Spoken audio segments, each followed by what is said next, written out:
बिस्मिल्लाहिर्रहमानिर्रहीम, अस्सलामु अलैकुम। 5 अगस्त एक तरफ यौम इत्तिसाल कश्मीर हुकूमत की तरफ से मनाया जा रहा है और भारत को कंडेम किया जा रहा है, तो दूसरी तरफ 5 अगस्त 2023 जब इमरान खान साबिक़ वज़ीर आज़म को गिरफ़्तार किया गया था, तो PTI इस हवाले से एहतजाज कर रही है, तहरीक शुरू की गई है। 5 अगस्त को सुना था कि इसको दुआम बख्शा जाएगा, ऊपर लेके जाया जाएगा। अब ये तहरीक किस तरफ जा रही है और क्या इस्टेब्लिशमेंट आज भी इमरान खान को अपना बहुत बड़ा ख़तरा समझती है या नहीं?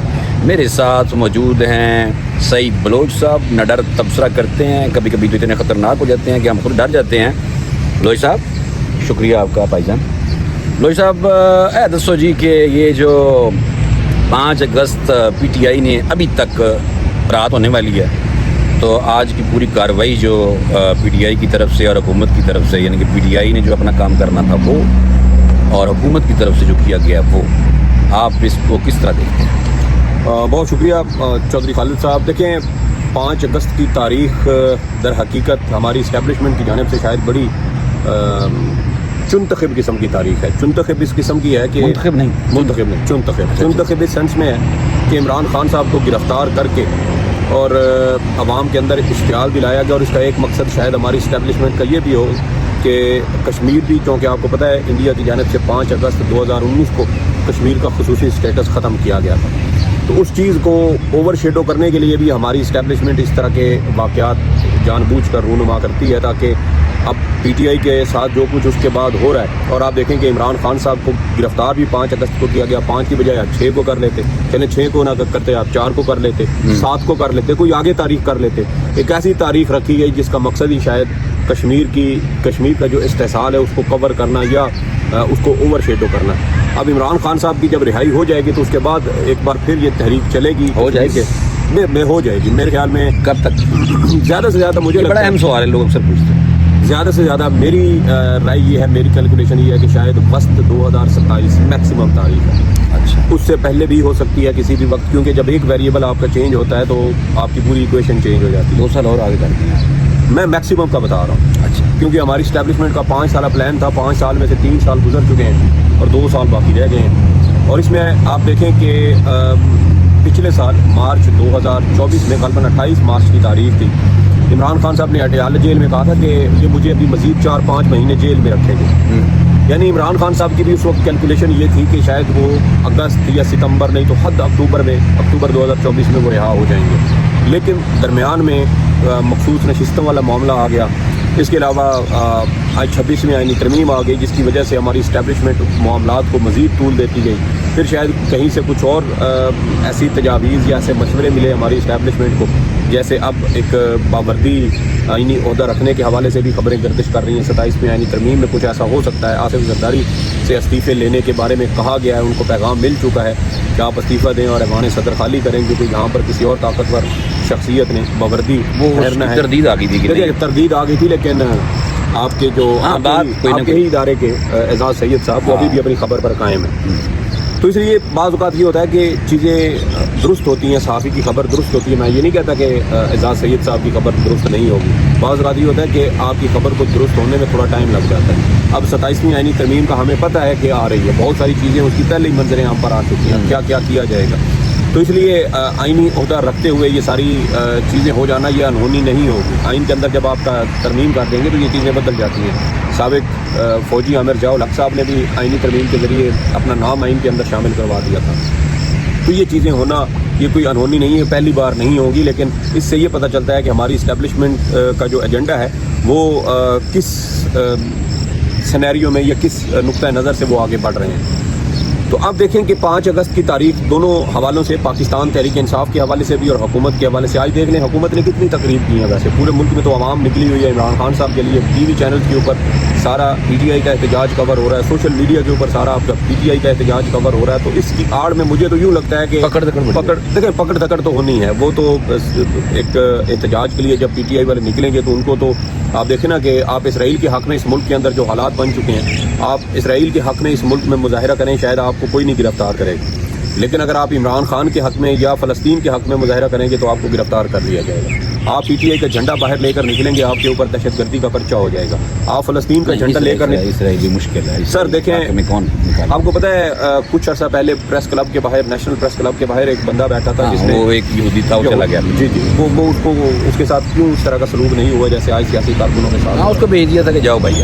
تو اس لیے چیزیں بہت زیادہ. اچھا بلوچ صاحب, یہ میں بات وہ کر رہا تھا کہ ابھی اسٹیبلشمنٹ عمران خان صاحب کو اپنے لیے کتنا بڑا خطرہ سمجھتی ہے اب اس وقت؟ دیکھیں اسٹیبلشمنٹ ہمارے عمران خان صاحب کو اتنا بڑا خطرہ سمجھتی ہے. ویسے یہاں پر نواز شریف صاحب بھی ہوتے تو ایک وقت تھا کہ وہ بھی اسٹیبلشمنٹ کے لیے بہت بڑا خطرہ تھے. جب وہ ووٹ کو عزت دو کی تحریک چلا رہے تھے, عوام میں مقبول تھی یا نہیں تھی وہ ایک الگ چیز ہے, لیکن یہ بات ہماری تاریخ میں ثابت شدہ ہے کہ پاکستان میں ہمیشہ اینٹی اسٹیبلشمنٹ بیانیہ عوام نے خریدا ہے, عوام اس پر قائم رہی ہے, لیکن ہمارے سیاستدان کمپرومائز کر جاتے تھے. تو اب عمران خان صاحب کمپرومائز کر نہیں رہے. اب آپ نے سوال کیا کہ عمران خان اس وقت کتنے بڑے خطرہ ہیں ان کے اسٹیبلشمنٹ کے لیے. آپ کو پتہ ہے اپریل میں ایک 22 اپریل یا 23 اپریل کو بھارت میں پہلگام اٹیک ہوا. اس کے بعد 7 مئی کی 6 مئی کی یا 7 مئی کی درمیانی رات بھارت نے پاکستان پر حملہ کیا, اور اس حملے کے سے لے کر پھر پاکستان کا جواب دینے اور سوشل میڈیا پر جو کچھ چلتا رہا, نیشنل ٹی وی پر, نیشنل سیاست پر, قومی سیاست پر, بھارت کے ساتھ انٹرنیشنل معاملات پر, سفارتکاری کے محاذ پر جو چیزیں چلتی رہیں, یہ ساری ایک طرف. لیکن اس دوران بھی اسٹیبلشمنٹ نے عمران خان کے ساتھ ان کے پارٹی رہنماؤں کی, ان کی بہنوں کی ملاقاتیں نہیں کروائیں. اس دوران بھی جب پاکستان کو متحد ہونے کی ضرورت تھی, جب پاکستان کو ایک قومی بیانیے کی ضرورت تھی, اس وقت بھی ہماری اسٹیبلشمنٹ صنم جاوید جیسی پی ٹی آئی کی ایک نہتی کارکن کی ضمانت منسوخ کروانے کی کوشش کرتی رہی, اور یہ کوشش کرتی رہی کہ کسی عدالت سے صنم جاوید کو ریلیف نہیں ملنا چاہیے. تو یہاں سے آپ اندازہ لگا سکتے ہیں کہ ہماری اسٹیبلشمنٹ عمران خان صاحب کو کتنا بڑا تھریٹ سمجھتی ہے کہ جب بھارت کے معاملے پر بھی آپ بھارت کے ساتھ بات چیت یا کسی اور طریقے سے ان کے ساتھ انگیج ہونے کو تیار ہوں, آپ ان کے حملوں کا خطرہ بھی آپ کو سامنے نظر آ رہا ہو, لیکن اس کے باوجود آپ قومی یکجہتی پیدا کرنے کی کوشش نہ کریں. اور پھر آپ دیکھیں کہ عمران خان صاحب کے پاس بندہ بھیجا گیا, باقاعدہ ان سے ریکویسٹ کی گئی کہ اس وقت قومی یکجہتی کی ضرورت ہے, تو آپ اپنے کارکنوں کو کہیں کہ سوشل میڈیا پر اس بیانیے کو سپورٹ کریں. اس سے پہلے آپ دیکھ لیں بھارت آپ کو طنز کرتا تھا, تانے دیتا تھا کہ بھئی یہ تو ان کی حکومت اور ان کی فوج کے پیچھے تو عوام ہے ہی نہیں. بعد میں عمران خان صاحب کا بیان آیا تو 3 سے 4 دن کے اندر جو سوشل میڈیا کا محاذ تھا اس پر آپ نے بھارت کو شکست دے دی. بعد میں D G I S P R نے انہی پی ٹی آئی کے کارکنوں کو, جن کو وہ انتشاری ٹولہ کہتے تھے یا ریاست مخالف کہتے تھے, ان کی بات میں وہ تعریف کر رہے تھے. تو یہ دیکھ لیں کہ بھارت کے ساتھ جب جنگ ہو رہی تھی نا, تو اس وقت بھی ہماری اسٹیبلشمنٹ کا اصل قومی یکجہتی کی بات ہو رہی تھی کہ سارے قومی یکجہتی تھی نا. آپ وہ بھی ہمارے لیڈر نے دیکھیں قومی یکجہتی کی بات تھی نا, تو آپ اس وقت عمران خان صاحب کو انگیج کرتے, آپ ان کے پارٹی رہنماؤں کو ملنے دیتے, ان کی فیملی کو ملنے دیتے تو پتہ چل جاتا. لیکن آپ نے اس وقت بھی ان کی پارٹی کو ملاقاتوں پر پابندی لگائی, ان کی بہنوں کو نہیں ملنے دیا گیا, پھر ایک بندے کو بھیجا گیا اور پیغام باہر دلوایا گیا, اور اس طرح قومی یکجہتی پیدا کرنے کی کوشش کی. تو میں یہ کہہ رہا ہوں کہ بھارت سے بڑا خطرہ اس وقت آپ کے لیے عمران خان صاحب بن چکے ہیں, آپ کی اسٹیبلشمنٹ کے لیے. چلیں یہ تو خیر آپ کا وہ اپینین ہے. اچھا دوسرا یہ بتائیں کہ یہ جو آج کی جو کارروائی ہے اوور آل, اس میں آپ کو پی ٹی آئی کے جو لوگ ہیں وہ کتنے متحرک نظر آئے ہیں؟ میں نے دیکھے ہیں کچھ لوگ, لیکن ان کو وکلا دیکھے ہیں لاہور میں بھی یا کچھ احتجاج دیکھا ہے, لیکن جو ہم یعنی کہ جو آپ سمجھتے ہیں کور کر رہے ہیں پی ٹی آئی کو بھی, سپریم کورٹ کے جو کیسز ہیں اس کو بھی, تو جو کہا جاتا تھا کہ عوام 25 کروڑ عوام میں 90% جو ہے, بلکہ آپ کے بھی لاگ میں نے کئی دفعہ دیکھا سنا ہے کہ عوام کی کثیر تعداد ہے عمران خان کے ساتھ. تو یہ آج کی جو تحریک کا جو آج بوم پکڑنا تھا آج, تو آپ کو لگتا ہے کہ یہ بوم پکڑا ہے تحریک میں؟ تحریک عمران خان کی سب سے بڑی کامیابی پتہ ہے کیا ہے؟ عمران خان صاحب کی سب سے بڑی کامیابی یہ ہے کہ وہ 3 سال سے اقتدار میں نہیں ہیں, ریاستی ظلم اور جبر کا سامنا کر رہے ہیں, پکڑ دھکڑ بھی ان کی ہوئی, مار پیٹ بھی ان پر کی گئی. اب تو دیکھیں نا 200 سے زائد مقدمات ان کے خلاف درج کیے گئے. 9 مئی کے واقعات کے بعد ان کی پارٹی توڑ دی گئی, ان کی سیاسی جماعت مکمل طور پر الیکشن سے باہر کر دی گئی, انتخابی نشان چھین لیا گیا, ان کے گھر پر حملہ کیا گیا, توڑ پھوڑ کی گئی, ان کے بچوں کی بچپن کی بنائی ہوئی پینٹنگ جن کو انہوں نے فریم کروا کے ایک یادگار کے طور پر رکھا ہوا تھا, ان کو بھی توڑ دی گئی. یہ سب کچھ کر کے لیا گیا. لیکن عمران خان کی اس کے باوجود سب سے بڑی کامیابی یہ ہے کہ وہ گزشتہ 3.5 سال سے مسلسل اپنا بیانیہ عوام میں زندہ رکھے ہوئے ہیں. ایک سیاستدان جب سیاست میں ہو اور وہ عوام کے ساتھ اس کا تعلق جڑا رہے, اب وہ جس طریقے سے آپ اس کو ظلم جبر کا نشانہ بنائیں, कोई चीज़ मायने नहीं रखती। अवाम आज इमरान खान के साथ क्यों है? क्योंकि वो कंप्रोमाइज़ करने को तैयार नहीं है। अगर इमरान खान भी नवाज शरीफ साहब की तरह कंप्रोमाइज़ करके बाहर चले जाते या यहीं बनी गाला में बैठ जाते, जैसे उनको गुज़श्ता साल ऑफर की गई थी कि आप सिर्फ अपने बनी गाला वाले घर में बैठ जाएं, आप हाँ ये बात वो जो आजकल एक वजीर जो हैं उनकी वो भी देखिए सोहेल बड़ाई साहब है, देखिए सोहेल बड़ाई साहब भी हैं, मेरे वजीर ने भी है, मीर साहब ने तस्दीक की है। वो कह रहे हैं कि ऑफर की गई थी ब्रिटिश की तरफ से कि बरतानिया चले जाएं, जो एक वजीर साहब ने कहा। उज़ैफर रहमान साहब फिर उसके बाद कहा गया कि जी आप जो इन सारों तीनों की अगर स्टेटमेंट देखें तो उसमें मुझे एक चीज़ नज़र आई कि इमरान खान साहब कहते हैं मुझे जो चोरी शुदा मैंडेट है ना वो वापस दिलाया जाए। फिर बात यानी कि वो शायद वो मान लें। जो ओवरऑल तीनों को अगर मैं देखूं उनकी स्टेटमेंट को देखते हुए इमरान खान साहब को बाहर के साथ साथ आप देखें ना कि पाकिस्तान के अंदर कहा गया कि आप खामोश होकर बैठ जाएं, पार्टी मामलात में मुदाखलत न करें, हुकूमत के खिलाफ बयानबाजी न करें, कोई सियासी तहरीक न चलाएं जिससे हुकूमत या इस निज़ाम आराम से कहते हैं बैठ रहा हूँ। वो नहीं माने, वो अपने मुल्क में भी डील करके बैठने को तैयार नहीं है तो बताएं। फिर यही उनकी सबसे बड़ी कामयाबी है। और एक सियासतदान उस वक्त तक सियासतदान है जब वो आवाम से जुड़ा रहता है। जब एक सियासतदान का आवाम के साथ ताल्लुक टूटने लग जाता है या टूट जाता है या ख़त्म हो जाता है तो उसके बाद फिर उस सियासतदान या उस सियासी जमात का ज़वाल शुरू हो जाता है, क्योंकि सियासत और सियासतदान दर हकीकत निकलते ही आवाम के ख़मीर से हैं। आवाम के अंदर से उठ के वो कौम जो कौमी सियासत हो या आलमी मंजरनामा हो उसके ऊपर आकर वो अपनी छाप बनाते हैं। तो जब आपका आवाम के साथ रब्ता हो, अभी भी आप देख लें मुल्क भर में PTI कारकुनान के खिलाफ क्रैक डाउन भी हुआ, हथौड़ों से दरवाजे तोड़े गए, ताले तोड़े गए, घरों में घुसा गया, तोड़ फोड़ की गई, लूट मार की गई, औरतों बच्चों को हरासा किया गया, जायदादें तबाह कर दी गई, कारोबार बर्बाद कर दिए गए, खड़ी फसलों को आग लगा दी गई, जब उस पर ट्रैक्टर चला दिए गए, घरों से लूट मार की गई, बच्चियों का जहेज तक छीना गया, ख़वातीन बच्चों को थप्पड़ मारे गए। कौन सा ऐसा जुल्म है जो इस मुल्क में नहीं किया गया? डॉक्टर यास्मीन राशिद साहिबा को देखिए 74-75 साल उम्र और आज भी हैं। तो ये वो चीज़ें हैं जो आपने सब कुछ करके देख लिया लेकिन आवाम पीछे हटने को तैयार नहीं। अभी भी देखें जो बाहर निकले हैं शाम तक इन सब के खिलाफ मुकदमात बन जाएंगे। साहब ये देखें आज लेकिन लोग पीछे नहीं हट रहे तो इसका मतलब ये है कि आपने कुछ तो कामयाबी हासिल की है। आप कहने मतलब ये कारकुन जो हैं वो वर्कर जो हैं वो अभी मुतहर्रिक हैं उसी तरह जैसे डे 1 से मुतहर्रिक थे। दूसरी ये बात थी कि आज आपने देखा कि 9 जो PTI के कुछ सेनेटर और कुछ मेंबर कौमी असम्बली यानी कि अपोजिशन लीडर जो हैं दोनों उमर अयूब और शबीर फराज उनको भी नाअहल कर दिया गया है इलेक्शन कमीशन की तरफ से। तो जो ये नाअहली है एक सवाल है, क्योंकि मैं सवाल आपसे वो करना चाह रहा हूँ जो लोग हम कॉमन पूछते हैं कि इमरान खान साहब को भी 9 मई के हवाले से आने वाले दिनों में कुछ सज़ा या उस तरह सख्ती आने वाली है जिसकी वजह से अभी तहरीक का यानी कि अनाउंस किया गया था PTI की तरफ से। अच्छा वो तो अभी चलें बाद की बात है, लेकिन अभी आप देखें कि आज जो लोगों को नाअहल किया गया है इसकी कड़ियाँ आपको किधर जुड़ती हुई नज़र आती हैं?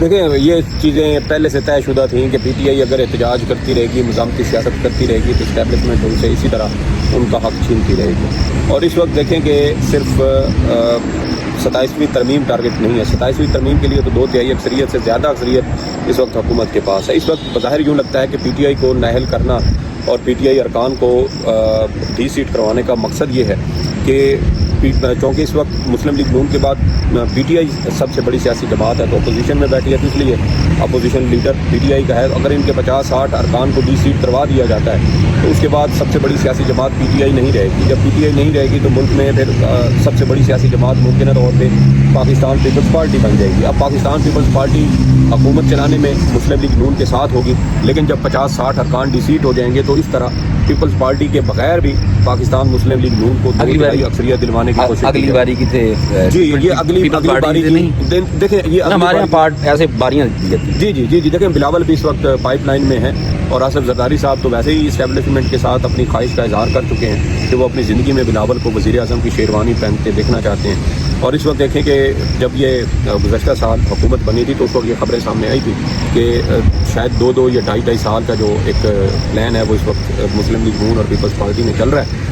और क्योंकि उस वक्त ये भी चीज़ें सामने आई थी कि इमरान खान को कहा गया था कि ये 2.5-3 साल आप खामोश हो जाएं तो 3 साल के बाद मिड टर्म इलेक्शन करवा दिए जाएंगे और नया जो इंतखाबात होंगे तो उसमें जो भी कामयाब होगा वो आगे आ जाएगा। लेकिन इमरान खान उस पर भी नहीं माने। तो इस तरह आप देखें कि ये जो इस वक्त PTI के अरकान को डी-सीट करवाया जा रहा है, इनको डी-सीट करवाने का मकसद अब ये है कि PTI पार्टी जो है वो पार्लियामेंट के अंदर वो छोटी पार्टी बन जाएगी, पीपल्स पार्टी बड़ी जमात होगी तो इसलिए अपोजिशन लीडर पीपल्स पार्टी से आ जाएगा اور چونکہ چیف الیکشن کمشنر، ممبران الیکشن کمیشن اور نگران وزیر اعظم جو بھی بنتا ہے وہ وزیر اعظم اور اپوزیشن لیڈر کی مشاورت سے ہوتا ہے، تو اس لیے یہ آسان ہو جائے گا مسلم لیگ نون کے لیے، حکومت کے لیے، پیپلز پارٹی کے لیے کہ وہ آپس میں مشاورت کر کے کوئی ایسا جانبدار قسم کا اپنی پسند کا بندہ چیف الیکشن کمشنر لگا دیں، ارکان الیکشن کمیشن سندھ اور بلوچستان سے لگا دیں، اور اس کے بعد نگران وزیر اعظم بھی کوئی ایسا شخص بنا دیں جو ان دونوں سیاسی جماعتوں کی طرف واضح جھکاؤ رکھتا ہو. تو اس طرح یہ موجودہ سیٹ اپ کے ساتھ ساتھ اب اگلے سیٹ اپ کو بھی ابھی سے اس کو سیکیور کرنے یا اس کو جیتنے کی کوشش کر رہے ہیں. تو یہ اس وقت سارا پلان بن رہا ہے. بلوچ صاحب، یہ جو سپریم کورٹ ہے، سپریم ادارہ، عمران خان صاحب کو اگر ریلیف ملے گا تو ادھر سے ملے گا. دیکھیں اس وقت تو عدلیہ خود یرغمال ہے، چیف جسٹس امید خود ہے یرغمال ہے، خود 26ویں آئینی ترمیم کے بعد ان کی حیثیت ایک گریڈ 4 کا جو سرکاری ملازم ہوتا ہے نا، اس سے زیادہ اب چیف جسٹس کی حیثیت نہیں رہی. شاید خاقان عباسی صاحب نے کہا تھا کہ چیف جسٹس 26ویں ترمیم کے بعد ایک چپڑاسی جتنی ان کی حیثیت ہو چکی ہے. تو جو جج خود کو انصاف نہیں دے سکتے، جو اب آزادانہ مقدمات مقرر نہیں کر سکتے. ابھی آپ دیکھیں اسلام آباد ہائی کورٹ میں کل کیا تماشا ہوا کہ اسٹیبلشمنٹ کی جانب سے خبر چلوائی گئی کہ ملک ریاض کے خلاف جو فیصلہ ہے وہ اس کے خلاف آیا ہے، کیونکہ ملک ریاض نے اپنی جائیدادوں کی نیلامی روکنے کے لیے اسلام آباد ہائی کورٹ میں اسٹے لیا.